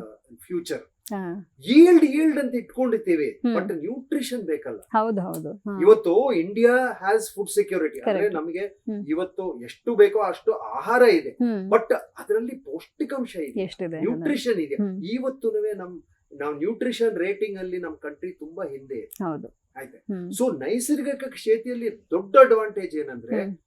It is loaded with nutrition. ಹ್ಮ್. ಪೌಷ್ಟಿಕಾಂಶಗಳು ಇದರಲ್ಲಿ ತುಂಬಿದೆ. ಹ್ಮ್. ಅದಕ್ಕೆ ಇದು ನಾಟಿ ಅಂತ ಹ್ಮ್. ಹೇಳೋದು. ಹ್ಮ್. ಇವಾಗ ನಾಟಿ ಕೋಳಿ ಅಂತಾರೆ. ಹ್ಮ್. ನಾಟಿ ಕೋಳಿ ಯಾಕೆ ತಿಂತಾರೆ, ಫಾರ್ಮ್ ಕೋಳಿ ಯಾಕೆ ತಿನ್ನೋದಿಲ್ಲ? ಹ್ಮ್. ನಾಟಿ ಕೋಳಿಗೆ ಹೆಚ್ಚು ಶಕ್ತಿ ಜಾಸ್ತಿ ಇದು ಅಂತ. ಕೊಡ್ತಾರೆ. ಯಾಕೆ ಅಂದ್ರೆ ಅದರಲ್ಲಿ ನ್ಯೂಟ್ರಿಷನ್ ಇದೆ. ಹೌದು. ಅದೇ ತರ ನಮ್ ನಾಟಿ ಬೀಜ ಹ್ಮ್. ಅದು it is loaded with nutrition. ಹ್ಮ್. ಇದು ಯಾಕೆಂದ್ರೆ ಪ್ರಕೃತಿ ತಯಾರಿಸಿದ್ದು, ಹಾ. ಹೈಬ್ರಿಡ್ ಎಲ್ಲ ಲ್ಯಾಬೊರೇಟರಿಯಲ್ಲಿ ತಯಾರಿಸಿರೋದು. ಹ್ಮ್. ಅದರಲ್ಲಿ ನೈಟ್ರೋಜನ್ ಅಪ್ಟೇಕು ಈ ತರ ಹ್ಮ್. ಕ್ಯಾರೆಕ್ಟರ್ ನ ಅವರು ಹೆಚ್ಚು ಅದಕ್ಕೆ ಇಂಪಾರ್ಟೆನ್ಸ್ ಕೊಡ್ತಾರೆ. ಹ್ಮ್. ನಾಟಿ ಬೀಜ ಅಂದ್ರೆ ಇದು ಪ್ರಕೃತಿ ತಯಾರಿಸಿ. ಹೌದು. ಸೊ ಇದರಲ್ಲಿ ನಮಗೆ ನ್ಯೂಟ್ರಿಷನ್ ಹೆಚ್ಚಾಗಿ ಬರುತ್ತೆ. ಸೊ ತರಬೇತಿ ಜೊತೆಗೆ ಮಾರ್ಕೆಟಿಂಗ್ ಕೂಡ ನೀವೇ ಹೆಲ್ಪ್ ಸಹಾಯ ಹೌದು. ಮಾಡ್ತಿದ್ದೀರಾ. ಅದು ಇಲ್ಲ ಅಂದ್ರೆ ಆಗೋದಿಲ್ಲ. ಹೌದು. ಎರಡು ಕೊಡ್ಲೇಬೇಕಾಗುತ್ತೆ. ಅದಕ್ಕೆ ಸ್ವಲ್ಪ ವ್ಯಾಲ್ಯೂ ಅಡಿಷನ್ ಅಂದ್ರೆ ಇವಾಗ ಒಂದು ಬೆಳೆ ನೀವು ಕಟಾಯಿ ಆಯ್ತು, ಅದನ್ನ ತಗೊಂಡು ಫಸ್ಟ್ ಸ್ವಲ್ಪ ಅದನ್ನ ಚಿಕ್ಕ ಮಿಷಿನ್ ಇಟ್ಟು ಅದನ್ನ ಕ್ಲೀನಿಂಗ್ ಮಾಡಿ ಚಿಕ್ಕ ಪ್ಯಾಕೇಜಿಂಗ್ ಅಂದ್ರೆ 10 ಕಿಲೋ ಮೂಟೆಯಲ್ಲೋ ಅಥವಾ 5 ಕಿಲೋ ಪ್ಯಾಕಿಂಗ್, 1 ಕಿಲೋ ಪ್ಯಾಕಿಂಗ್, ಈ ತರ ಪ್ಯಾಕಿಂಗ್ ಮಾಡಿ ಕ್ಲೀನಿಂಗ್ ಮಾಡಿ ಸಾರ್ಟಿಂಗ್ ಮಾಡಿ ಪ್ಯಾಕಿಂಗ್ ಮಾಡಿದ್ರೆ ಅದರಲ್ಲೇ ಅವ್ರಿಗೆ ಲಾಭ ಸಿಗುತ್ತೆ. ಯಾಕೆಂದ್ರೆ ಅದು ಆ ಪ್ಯಾಕಿಂಗ್ ಅಲ್ಲಿ ನಾವು ಡೈರೆಕ್ಟ್ ಆಗಿ ನಮ್ಮ ಕಸ್ಟಮರ್ಸ್ಗೆ ಅಂದ್ರೆ ನಾವು ಆರ್ಟ್ ಆಫ್ ಲಿವಿಂಗ್ ಇದಾರಲ್ಲ, ಆರ್ಟ್ ಆಫ್ ಲಿವಿಂಗ್ ಮೆಂಬರ್ಸ್, ಅವ್ರಿಗೆ ನಾವು ಸಪ್ಲೈ ಮಾಡ್ಬೋದು. ಮಲ್ಟಿ ಲೇಯರ್ ಫಾರ್ಮಿಂಗ್ ಅಂತ ಅದ್ ನಾವು ನೋಡ್ಕೊಂಡು ಬಂದ್ವಿ. ಅಂದ್ರೆ ಒಂದೇ ಕಡೆ 5 ಎಕರೆನಲ್ಲಿ ಬೆಳೆಯೋ ಬೆಳೆನ ನೀವು ಬರೀ 1 ಎಕರೆದಲ್ಲಿ ಬೆಳೆದಿದ್ದೀರಾ. ಅದ್ರ ಬಗ್ಗೆ ಹೇಳೋದಾದ್ರೆ ನೋಡಿ, ನಮ್ಮ ಪ್ರಾಚೀನ ಕಾಲ ಬಿಟ್ಬಿಡಿ, ಇವಾಗ ನಮ್ಮ ಅಜ್ಜಿ, ಮೈ ಗ್ರ್ಯಾಂಡ್ ಮದರ್, ನಮ್ಮ ಅಜ್ಜಿ ಚಿಕ್ಕ ಒಂದು ನಮ್ಗೆ ಕಿಚನ್ ಗಾರ್ಡನ್ ಇತ್ತು. ಆ ಕಿಚನ್ ಗಾರ್ಡನ್ ಅಥವಾ ನಮ್ ತೋಟನೇ, ನಮ್ ತೋಟ ಅಲ್ಲಿ ಚಿಕ್ಕ ತೋಟ ಬಸವನಗುಡಿಯಲ್ಲಿ. ಬಟ್ ಆ ತೋಟದಲ್ಲಿ ನಮ್ಮ ಅಜ್ಜಿ ಅಟ್ಲೀಸ್ಟ್ ಒಂದು 60-70 ಡಿಫ್ರೆಂಟ್ ಭಿನ್ನ ಗಿಡಗಳು ಬೆಳೆಸ್ತಾ ಇದ್ರು. ಅದರಲ್ಲಿ ಸ್ವಲ್ಪ ನಿಂಬೆ, ಪಪ್ಪಾಯ, ಕರ್ಬೇವಿನ ಸೊಪ್ಪು ಎಲ್ಲ ಒಂದೊಂದೊಂದೊಂದು ಹಾಕ್ತಾ ಇದ್ರು.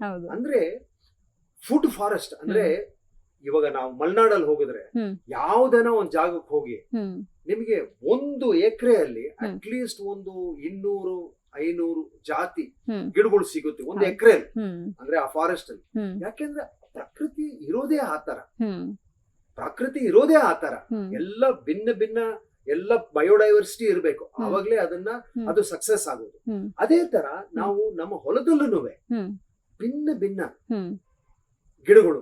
ಅದು ಹೇಗೆ ಅಂದ್ರೆ ಇವಾಗ ಕೆಲವು ಗಿಡಗಳಿಗೆ ಫುಲ್ಲು ಸೂರ್ಯ ಕಿರಣಗಳು ಬೇಕು, ಅದಕ್ಕೆ ಫುಲ್ ಸನ್ಶೈನ್ ಬೇಕಾಗುತ್ತೆ. ಆ ತರದ್ದು ಮೇಲೆ ಇಡ್ತೀವಿ. ಇವಾಗ ಅದರಲ್ಲಿ ಅವಕಾಡೋ ಅಥವಾ ಪಪ್ಪಾಯ ಈ ತರ ನಾವು ಮೇಲೆ ಇಟ್ಬಿಡ್ತೀವಿ. ಅದು ಎಲ್ಲದಕ್ಕಿಂತ ಮೇಲೆ ಇರುತ್ತೆ. ಅದರದ್ದು ಸ್ವಲ್ಪ ನೆರಳು ಬೀಳುತ್ತೆ. ಅದ್ರ ಕೆಳಗಡೆ ನಾವು ಇವಾಗ ಹೀರೆಕಾಯಿ ಅಥವಾ ಟಮಟೆಕಾಯಿ ಈ ತರದ ಹಾಕ್ತೀವಿ. ಅದು ಬಳ್ಳಿ. ಆ ಬಳ್ಳಿಯಿಂದ ಇನ್ನ ಸ್ವಲ್ಪ ಕಡಿಮೆ, ಇನ್ನ ಸ್ವಲ್ಪ ನೆರಳು ಬರುತ್ತೆ. ಅದರ ಕೆಳಗಡೆ ನಾವು ಈ ತರ ದಂಟು ಇದೆಲ್ಲ ಹಾಕ್ತಿವಿ, ಹೆಚ್ಚು ಸೂರ್ಯನ ಕಿರಣ ಬೇಡದಿರೋದು. ಮತ್ತೆ ಅದ್ರ ಕೆಳಗಡೆ ನಾವು ಶುಂಠಿ ಅಥವಾ ಹಳದಿ, ಅದಕ್ಕೆ ತುಂಬಾ ಶೇಡ್ ಬೇಕು, ಅದಕ್ಕೆ ಅದು ಹಾಕ್ತಿವಿ. ಅದ್ರ ಕೆಳಗಡೆ ಮೆಂತೆ, ಅದ ಈ ತರ ಎಷ್ಟು ಅದಕ್ಕೆ ಸೂರ್ಯ ಕಿರಣಗಳು ಬೇಕು, ಸನ್ಶೈನ್ ಬೇಕು, ಅಷ್ಟಕ್ಕೆ ಅದೇ ತರ ಸೂರ್ಯ ಇರೋದು ಒಬ್ಬನೇ, ಆದ್ರೂನು ಅದು ಫಿಲ್ಟರ್ ಆಗ್ತಾ ಎಲ್ಲ ಒಂದು ಲೇಯರ್ ಮಾಡ್ಕೊಂಡ್ ಬರ್ತೀವಿ. ಇದಕ್ಕೆ ಮಲ್ಟಿ ಲೇಯರ್ ಫಾರ್ಮಿಂಗ್ ಅಂತ ಹೆಸರು ಕೊಟ್ಟಿದ್ದಾರೆ. ಬಟ್ ಇದು ನಮ್ಮ ತುಂಬಾ ಪ್ರಾಚೀನ ಪದ್ಧತಿ ಇದು. ಬಟ್ ಆದ್ರೆ ಈಗ ರೈತರು ಅದನ್ನ ಯಾರನ್ನ ಪ್ರಾಕ್ಟೀಸ್ ಮಾಡ್ತಿದಾರ? ಇವಾಗ ತುಂಬಾ ಜನ ಪ್ರಾಕ್ಟೀಸ್. ರಿಸಲ್ಟ್ ಹೇಗ್ ಬಂದಿದೆ? ರಿಸಲ್ಟ್ ತುಂಬಾ ಅವ್ರಿಗೆ ಅದ್ಭುತವಾದ ರಿಸಲ್ಟ್. ಇದ್ರಲ್ಲಿ ಏನಂದ್ರೆ ಫಸ್ಟ್ ಇದು ಒಂದು ಇನ್ಶೂರೆನ್ಸ್ ತರ, ಒಂದು ಬೀಮಾ. ಇವಾಗ ನಮ್ಮ ಹೊಲದಲ್ಲಿ 8 ಜಾತಿ ಫಸಲಿದೆ ಅಂತ ಇಟ್ಕೊಳ್ಳಿ. ಒಂದು ಫೇಲ್ ಆದ್ರೂ ಇನ್ನೊಂದು 6-7 ಸಕ್ಸಸ್ ಆಗುತ್ತೆ. ಸೊ ಅಟ್ಲೀಸ್ಟ್ ಅವ್ರಿಗೆ ಇನ್ಕಮ್ ಬಂದೇ ಬರುತ್ತೆ. ಇದು ಫಸ್ಟ್ ಪಾಯಿಂಟ್. ಸೆಕೆಂಡ್ ಪಾಯಿಂಟ್, ನಮ್ಮ ರೈತರ ಹೆಂಗಸರು ಮನೆಯವರು, ಅವ್ರಿಗೆ ಇದು ತುಂಬಾ ಬೆನಿಫಿಟ್. ಯಾಕೆಂದ್ರೆ ಇದರಲ್ಲಿ ಇನ್ಕಮ್ ಪ್ರತಿ 2 ವಾರ ಏನೋ ಒಂದು ಬೆಳೆ ಅವರು ಕಟಾಯಿ ಮಾಡ್ಕೊಂಡು ಅದನ್ನ ಮಾರ್ತಾರೆ. ಅಂದ್ರೆ ಕಂಟಿನ್ಯೂಸ್ ಇನ್ಕಮ್ ಬರುತ್ತೆ. ಕಂಟಿನ್ಯೂಸ್ ಇನ್ಕಮ್ ಬಂದಾಗ ಅವ್ರಿಗೆ ಒಂದು ತರ ಸೆಕ್ಯೂರಿಟಿ. ಯಾಕೆಂದ್ರೆ ಇವಾಗ ಇಡೀ ಒಂದು ವರ್ಷದಲ್ಲಿ ನಾವು ಒಂದೇ ಒಂದ್ಸತಿ ನಾವು ಬೆಳೆ ಹಾಕಿದ್ವಿ ಅಂದ್ರೆ ಅದು ಕಟಾಯಿ ಮಾಡಿದವಾಗ ಅದನ್ನ ತಗೊಂಡೋಗಿ ಮಂಡಿಗೆ ಮಾರ್ತಾರೆ. ಅವ್ರು ಹೆಂಗಸರು ಹೋಗೋದಿಲ್ಲ, ಅವರು ಗಂಡಸರೇ ಹೋಗೋದು. ಅದನ್ನೆಲ್ಲ ಮಾರ್ಬಿಟ್ಟು ಅಲ್ಲಿ ಎಷ್ಟು ಕೈಯಲ್ಲಿ ಹಣದ್ ಬರುತ್ತೋ ಅದನ್ನ ಎಷ್ಟು ಮನೆಗೆ ತಗೊಂಡ್ ಬರ್ತಾರೆ, ಇದು ಹೆಂಗಸರು ಗೊತ್ತು. ಬಟ್ ಈ ನಮ್ಮ ಮಲ್ಟಿಲೇಯರ್ ಫಾರ್ಮಿಂಗ್ ಅಲ್ಲಿ ಇವರೇ ಬಾಸ್. ಅಲ್ಲಿ ಇವರೇ ಪ್ರತಿ ವಾರ 2 ವಾರಕ್ಕೆ ಒಂದ್ಸತಿ ಕಟ್ ಮಾಡ್ತಾರೆ. ಅವ್ರಿಗೆ ಎಷ್ಟು ಬರುತ್ತೋ ಅಷ್ಟು ತಗೊಂಡೋಗಿ ಮಾರಾಟ ಮಾಡಿ ಅದನ್ನ ಅದರಲ್ಲಿ, ಅಂದ್ರೆ ಇದು ಅವ್ರಿಗೆ ತುಂಬಾ ಹೆಚ್ಚು ಮೆಚ್ಚಿದೆ. ಸೊ ಆಕ್ಚುಲಿ ಅಡಾಪ್ಷನ್ ನಮ್ಮ ರೈತರದು, ಲೇಡೀಸ್ ರೈತರದು ಅವರು ಇದನ್ನ ತುಂಬಾ ಚೆನ್ನಾಗಿ ಅಡಾಪ್ಟ್ ಮಾಡ್ಕೊಂಡಿದ್ದಾರೆ. ನಿಮ್ಗೆ ವಾಪಸ್ ಬಂದು ಹೇಳಿರೋದು ಉಂಟಾ ಅದ್ರ ಬಗ್ಗೆ? ಹೌದು, ನಮ್ಮ ಹತ್ರ ತುಂಬಾ ಫಾರೆಸ್ಟ್, ನಮ್ಮ ಹತ್ರ ಸಕ್ಸಸ್ ಸ್ಟೋರೀಸ್ ಇದೆ. ನಮ್ಮ ವೆಬ್ಸೈಟ್ ಅಲ್ಲಿ ಈ ತರ ಸಕ್ಸಸ್ ಸ್ಟೋರೀಸ್ ಹಾಕಿದೀವಿ. ನಮ್ಮ ಮಹಾರಾಷ್ಟ್ರದಲ್ಲಿ, ನಮ್ಮ ಕರ್ನಾಟಕದಲ್ಲಿ, ಮತ್ತೆ ಇದೆ ನಮ್ಮ 22 ರಾಜ್ಯಗಳಲ್ಲಿ ನಾವು ಕೆಲಸ ಮಾಡ್ತಾ ಇದ್ದೀವಿ. ಎಲ್ಲಾ ಸ್ಟೇಟ್ಸ್ ಇಂದಾನು ನಾವು ಸಕ್ಸಸ್ ಸ್ಟೋರೀಸ್ ಹಾಕಿದ್ವಿ. ಸೊ ಈ ತರ ಎಸ್ಪೆಷಲಿ ನಮ್ಮ ಆದಿವಾಸಿ ರೈತರು, ಅವ್ರಿಗೆ ಅಲ್ಲಿ ನಮ್ಮ ಹೆಂಗಸು ರೈತರಿಗೆ ತುಂಬಾ ಇದು ನಚ್ಚಿದೆ. ಯಾಕಂದ್ರೆ they get continues income. So ಆ ತರ ಅಂಡ್ ಇನ್ಶೂರೆನ್ಸ್ ಬೇರೆ. ಅಂದ್ರೆ ಒಂದು ಅಕಸ್ಮಾತ್ ಏನಾನ ಕೆಟ್ಟೋಯ್ತು, ಸರಿಯಾಗಿ ಬರ್ಲಿಲ್ಲ ಫಸಲು, ಇನ್ನ 6-7 ಫಸಲ್ಗಳು ಇವೆ, ಅದ್ರಲ್ಲಿ ಮೇಕಪ್ ಮಾಡ್ಕೊ ಆ ತರ. ನೀವು ಮಂಡಲ ವಾಟಿಕ ಬಗ್ಗೆ ಹೇಳ್ತಿದ್ರಿ ಆಗ್ಲೇ. ಸೊ ಅದ್ರ ಬಗ್ಗೆ ಹೇಳೋದಾದ್ರೆ ಅದು ತುಂಬಾ ಕೇಳಕ್ಕೆ ಅಸ್ಟ್ರಾಲಜಿಕಲ್ ಆಗಿದೆ. ಅದು ಏನು ಅಂತ ಅದ್ರ ವಿವರಣೆ ಕೊಡ್ತೀರಾ? ನೋಡಿ, ಮಂಡಲ ವಾಟಿಕ ಅನ್ನೋದು ತುಂಬಾ ಪ್ರಾಚೀನ ಪದ್ಧತಿ ಇದು.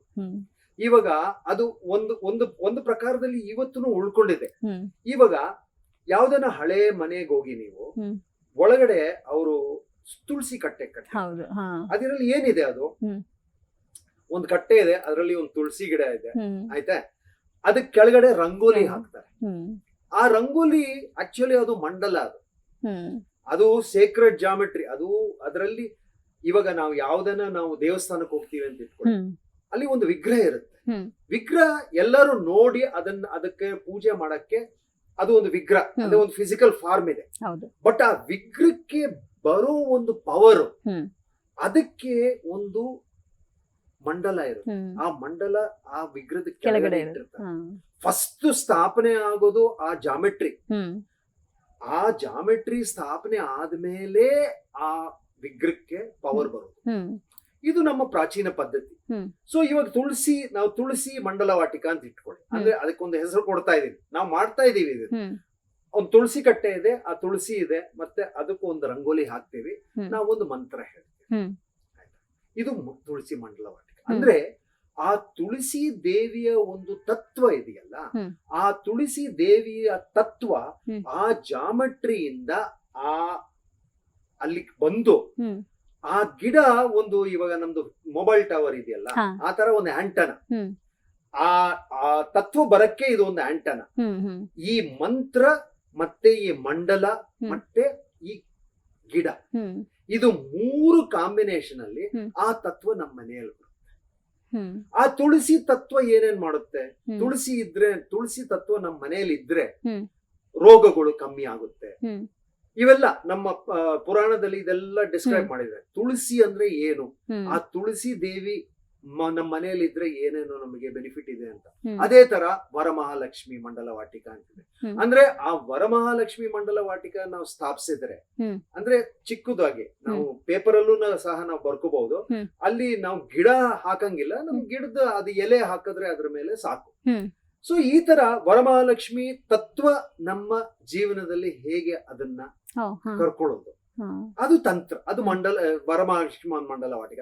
ಸಿದ್ಧಿವಿನಾಯಕ ಮಂಡಲ ವಾಟಿಕ, ಆವಾಗ ಆ ಒಂದು ಷಟ್ಕೋಣ ಬರೀತೀವಿ, ಅದು ಮಂಡಲ ಸಿದ್ಧಿವಿನಾಯಕ. ಆ ಸಿದ್ಧಿವಿನಾಯಕ ಮಂಡಲ ವಾಟಿಕ ಅಲ್ಲಿ ಆ ಷಟ್ಕೋಣ ಬರೆದು ಏಕವಂಶತಿ ಪತ್ರ ಪೂಜಾ ಅಂತಿದೆ. ಅಂದ್ರೆ 21 ಪತ್ರಗಳು, ಅಂದ್ರೆ ಲೀವ್ಸ್, ಅದನ್ನ ಅದರಲ್ಲಿ ನಾವು ಸ್ಥಾಪನೆ ಮಾಡಬೇಕು. ಅದಕ್ಕೆ ಒಂದು ಮಂತ್ರನೂ ಇದೆ. ಈ ಮಂತ್ರ ಯಂತ್ರ ಅಂದ್ರೆ ಮಂಡಲ ಮತ್ತೆ ಈ ಗಿಡದ್ದು ಪಾರ್ಟ್, ಇದು ಹಾಕಿದ್ರೆ ಆ ಸಿದ್ಧಿವಿನಾಯಕ ನಮ್ಮ ಜೀವನದಲ್ಲಿ ಸ್ಥಾಪನೆ ಆಗ್ತದೆ. ಆವಾಗ ಅವ್ರದ್ದು ಪ್ರೋಗ್ರಾಮಿಂಗ್ ಏನಿದೆ, ಏನೇನೋ ಆಬ್ಸ್ಟಿಕಲ್ಸ್, ಅದನ್ನ ಅಡ್ಡ ಬರ್ತಾ ಇರುತ್ತೆ, ನಮ್ಗೆ ಕಷ್ಟಗಳು ಬರ್ತಾ ಇರುತ್ತೆ, ಅದನ್ನೆಲ್ಲ ದೂರ ಮಾಡ್ಲಿಕ್ಕೆ ಅದು ಅವ್ರದ್ದು ಪ್ರೋಗ್ರಾಮಿಂಗ್, ಆ ತತ್ವದ ಪ್ರೋಗ್ರಾಮಿಂಗ್ ಅದೇ. ಅದನ್ನ ಆ ತರ ದುರ್ಗಾ ಮಂಡಲ ವಾಟಿಕ ಮತ್ತೆ ಮುರುಘನ ಮಂಡಲ ವಾಟಿಕ, ಈ ತರ ಮಂಡಲ ವಾಟಿಕ ಇದೊಂದು ತಂತ್ರ. ಇದನ್ನ 2000 ವರ್ಷದ ನಂತರ ಫಸ್ಟ್ ಟೈಮ್ ಗುರುಗಳು ಇದನ್ನ ಪುನರ್ಜೀವಿಸಿದ್ದಾರೆ. ಬಟ್ ಆದ್ರೆ ಈ ಆಧುನಿಕ ಕಾಲದಲ್ಲಿ ಅದನ್ನ ಅಳವಡಿಸ್ಕೊಳ್ಳೋದು ಹೇಗೆ? ತುಂಬಾ ಸಿಂಪಲ್. ಈ ಗುರುಗಳು ಮಾಡಿರೋದೇ ತುಂಬಾ ಸಿಂಪಲ್ ಆಗಿ ಮಾಡ್ಬಿಟ್ಟಿದ್ದಾರೆ. ಇವಾಗ ಇದನ್ನ ನಾವು ಒಂದು ತೋಟದಲ್ಲಿ ಇದನ್ನ ಮಾಡಬೇಕು ಅಂತ ಏನಿಲ್ಲ. ನಿಮ್ ಮನೆಯಲ್ಲಿ ಒಂದು ಪೇಪರ್ ಅಲ್ಲಿ ಅದನ್ನ ಡ್ರಾಯಿಂಗ್ ಮಾಡೋದು ಮಂಡಲ. ಆ ಮಂತ್ರ ಇದೆ, ಆ ಮಂತ್ರ ನೀವು ಹೇಳ್ಬಹುದು. ಮತ್ತೆ ಅದರದ್ದು ಎಲೆಗಳು ಇರುತ್ತಲ್ಲ, ಹ್ಮ್. ಅಂದ್ರೆ ಆ ತತ್ವಕ್ಕೆ ಇವಾಗ ಸಿದ್ಧಿವಿನಾಯಕ 21 ಎಲೆಗಳು ಬೇಕಾಗುತ್ತೆ. ಹ್ಮ್. ಬಿಲ್ವ, ಹ್ಮ್. ಈ ಅರ್ಕ ಇದೆಲ್ಲ ಇರುತ್ತೆ, ತತ್ತುರ ಇದೆಲ್ಲ ಇರುತ್ತೆ. ಹ್ಮ್. ಆ ಎಲೆಗಳು ಅದನ್ನ ಚಿಕ್ಕ ಚಿಕ್ಕ ಪೀಸ್ ಅಲ್ಲಿ ಹಾಕ್ಬೇಕು. ಹ್ಮ್. ಅದು ನಮಗ್ ಸಿಗ್ಲಿಲ್ಲ ಅಂದ್ರೆ ನಮ್ ಗರಿಕೆ ಒಲ್ಲಿದೆ, ಹ್ಮ್. ಅದನ್ನ ಹಾಕೊಳ್ಬಹುದು. ಸೊ ಈ ತರ ತುಂಬಾ ಸರಳವಾಗಿ ಮಾಡಿದ್ದಾರೆ ನಮ್ ಗುರುಗಳು. So Okay. ಯಾರನ್ನ ಇದನ್ನ ಮಾಡಬಹುದು, ಈ ಹ್ಮ್. ತತ್ವಗಳನ್ನ ನಮ್ಮ ಜೀವನದಲ್ಲಿ ಅವ್ರನ್ನ ಸ್ಥಾಪನೆ ಮಾಡಬಹುದು. ಆ ತರ ಒಂದು ಪದ್ಧತಿ ಇದು. ಪದ್ಧತಿ. ಹಾ. ತುಂಬಾ ಇಂಟ್ರೆಸ್ಟಿಂಗ್ ಪದ್ಧತಿ ಇದು. ಓಕೆ. ಓಕೆ ಡಾಕ್ಟರ್, ಆ್ಯಕ್ಚುಲಿ ನನಗೆ ಎಷ್ಟೋ ವಿಷಯಗಳೇ ಗೊತ್ತಿರಲಿಲ್ಲ. ಇವಾಗ ನಿಮ್ಮನ್ನು ಭೇಟಿ ಮಾಡಿ ಮಾತಾಡೋದ್ರಿಂದ ನಮಗೂ ವೀಕ್ಷಕರುಗಳು ತುಂಬ ಹೆಲ್ಪ್ ಆಗಿರುತ್ತೆ ಅಂತ ಅಂದ್ಕೊಳ್ತೀನಿ. ನಮ್ಮ ಶೋ ಬಂದಿದ್ದಕ್ಕೆ ತುಂಬ ಧನ್ಯವಾದಗಳು ನಿಮಗೆ. Thank you. ತುಂಬಾ ಧನ್ಯವಾದಗಳು. Thank you. ವೀಕ್ಷಕರೇ, ಡಾಕ್ಟರ್ ಹತ್ರ ಮಾತಾಡಿ ನಾವು ತಿಳ್ಕೊಂಡಿದ್ದಂತೂ ಒಂದೇ, ಸೂಪರ್ ಮಾರ್ಕೆಟ್ಗೆ ಅಲ್ಲಿ ಇಲ್ಲಿ ಹೋದಾಗ ತುಂಬ ಶೇಪ್ಫುಲ್ ಆಗಿ ರೆಡ್ ಟೊಮ್ಯಾಟೋಸ್ ಆಗಲಿ, ಆರೆಂಜ್ ಕ್ಯಾರೆಟ್ಸ್ ಆಗಲಿ, ಇಂಥವೆಲ್ಲ ಬದಿಗಿಟ್ಟು ನ್ಯಾಚುರಲ್ ಆಗಿ ಏನಿದ್ರೆ ಅದನ್ನ ನಾವು ಅಕ್ಸೆಪ್ಟ್ ಮಾಡಿಕೊಂಡ್ರೆ ನಮ್ಮ ಆರೋಗ್ಯನೂ ಚೆನ್ನಾಗಿರ್ತಿದೆ, ನಾವು ಚೆನ್ನಾಗಿರ್ತೀವಿ ಅಂತ ಹೇಳ್ತಾ ಈ ಕಾರ್ಯಕ್ರಮನ ಮುಗಿಸ್ತಾ ಇದ್ದೀನಿ. ನಮಸ್ಕಾರ.